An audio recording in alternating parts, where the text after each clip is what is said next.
Ili uweze kuwa mtu wa kwanza kutazama video zetu, bonyeza maneno mekundu yaliyoandikwa subscribe chini ya video hii na utakuwa mwanafamilia wetu na hautopitwa na habari zetu za ukweli na uhakika zinazokiki na kumake headline ndani na nje ya nchi ya Tanzania. Mwanadada Nandy baada ya kupoteza pete yake ya harusi, watu wengi walimsema vibaya katika mitandao ya kijamii na aliweza kutoa dau kubwa ambalo atakayeweza kuipata pete hiyo akiweza kuirudisha mikononi mwake ataweza kumlipa kiasi hicho cha pesa alichoweza kukitaja katika mitandao ya kijamii.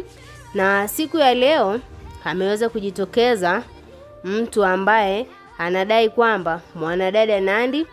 aliweza kumpa mwanaume huyo pete hiyo mwenyewe, na huyu mwanaume anadai kwamba mwanadada Nandy akiweza kumlipa hicho kiasi cha milioni 100 ataweza kumrejeshea pete yake, na istoshe amefunguka hisia zake na kusema kwamba anamkubali sana mwanadada Nandy, japokuwa ni anafahamika ni mpenzi wa Billnass na ni mama wa mtoto mmoja. Watu wengi wameshtushwa na hichi kitendo cha huyu mwanaume kudai kwamba aliweza kupewa pete ya ndoa na mwanadada Nandy katika shughuli, na watu wengi wanadai kwamba iweje aweze kugawa pete yake ya ndoa, kwa sababu watu wengi ambao ni wanandoa wanaiheshimu sana hiyo pete na wanadai kwamba ni amali ya ndoa. Kitu kingine kimeweza kumake headline katika mitandao ya kijamii ni huyu mwanaume aliweza kudai kwamba amepewa pete ya ndoa na mwanadada Nandy, na amesema kwamba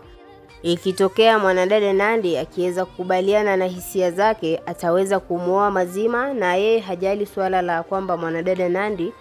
ameweza kuolewa na mzee mzima Billnass. Na mashabiki wa Nandy pamoja na Billnass wameweza kuongea katika mitandao ya kijamii na kusema mwanadada Nandy ni mtu ambaye hayupo serious na mahusiano yake ya ndoa, kwa sababu sio kitu rahisi mtu from nowhere aweze kusema kwamba kapoteza pete ya ndoa, na wamedai kwamba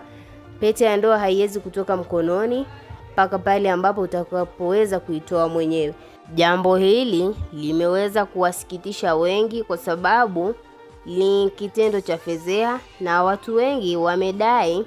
mwanadada Nandy ni kama vile ameyachoka mahusiano yake na Billnass. Wewe kama shabiki unalipi la kumshauri mwanadada Nandy baada ya kupoteza pete yake na hatimaye aliyeweza kuiokota amejionyesha katika mitandao ya kijamii? Tuachie maoni yako ndani ya comment section, na vile vile usisahau kusubscribe, kulike na turn on notification.